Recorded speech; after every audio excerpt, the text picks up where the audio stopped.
Qo'shni bo'lsang o'zingga mendan oldin remont qilishni ko'rsatib qo'yaman. Hozir dabdala qilaman, boshqatdan 10 ming dollar sarf qilib remont qilasan.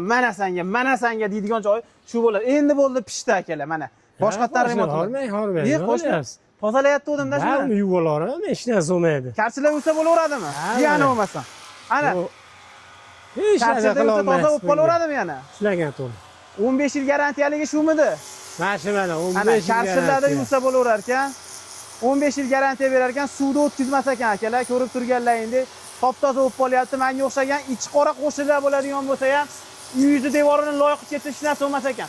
Bu 6 yil oldin o'zlarini uylariga qilgan remontlar ekan. Karchida bemalol uyatdi. Endi monisini ko'rsating. Bu qo'shniga, ro'para qo'shniga 6 kun bo'lib qilib berganlariga akalar. 1 kvadratini 90 ming so'mdan qilib berishdi. Material ustaqa xom ashyoti hamma yo'g'i ichida bo'lar ekan akalar. Faqat leysa bilan kafelnikligini olib berishdi. Vodiy bo'ylab shu narxlarda qilib berishyapti. Bu jiddiy kamen hisoblanadi.